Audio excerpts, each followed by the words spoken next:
Friends, এয়া দেখিছেনে, এয়া হাঁহৰ পোৱালি। আমাৰ ওচৰতে ডালমিয়া চিমেণ্টৰ কোম্পানী এটা আছে, এই কোম্পানীটোৰ ফালৰ পৰা মোক এয়া হাঁহৰ পোৱালি দিছে, আমাৰ গোটত দিছে। আৰু বহুতকে দিছে কিবা কিবি, অকল হাঁহেই নহয়, চিলাই মেচিনো দিছে। আৰু মানে যাক যেনেকৈ যি পাৰে, মোৰ ভাগত এয়া হাঁহৰ পোৱালি পৰিছে।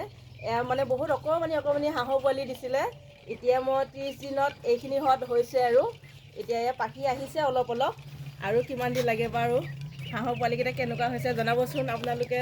মই ডাঙৰ কৰিব পাৰিছোঁ নে নোৱাৰিছোঁ। এতিয়া 30 দিনতে ইমানখিনি হৈছে। এতিয়া চাগে আৰু কেইদিনমানৰ পিছত আৰু অলপ ডাঙৰ হ'ব। এতিয়া মই বৰ্তমানে ব্ৰইলাৰ দানা খুৱাই আছোঁ, আৰুনো কি খুৱাম। সেইকাৰণে ব্ৰইলাৰ দানাকে খুৱাই আছোঁ, আৰু ধানো আনি পিনে খুৱাওঁ। ধানো খায় বাৰু সিহঁতে। এতিয়া অলপ অলপ খুৱাওঁ আৰু বেছি নোখুৱাওঁ, কাৰণ সিহঁতে সৰু হৈ আছে নহয় জানো। আমাৰ এতিয়া ডালমিয়া কোম্পানীটোক আমি বহুত বহুত ধন্যবাদ দিছোঁ, কাৰণ আমাৰ যে মাইকী মানুহখিনিক যে এনেকৈ আপোনালোকে যে বস্তুবোৰ দিছে, সঁচাকৈ বহুত বহুত ধন্যবাদ আপোনালোকক জনাইছোঁ। এনেকৈ আপোনালোকে আমাৰ গোটৰ মহিলাসকলক যদি এনেকৈ আগবঢ়াই লৈ গৈ থাকে, তেতিয়াহ'লে বহুত আমি সুখী হ'ম। আৰু কাৰণ বহুতৰে কিছুমান বস্তু নায়েই, কিবা কিবি একো নায়েই দিয়কচোন। এতিয়া আপোনালোকে যেনেকৈ আমাক সাহাৰ্য কৰিছে, তেনেকৈ আগলৈকে সাহাৰ্য কৰি গৈ থাকিব। আপোনালোকৰ আৰু উন্নতি হওক বুলি আপোনালোককো আশীৰ্বাদ কৰিছোঁ। আজিলৈ মই ইমানতে আপোনালোকৰ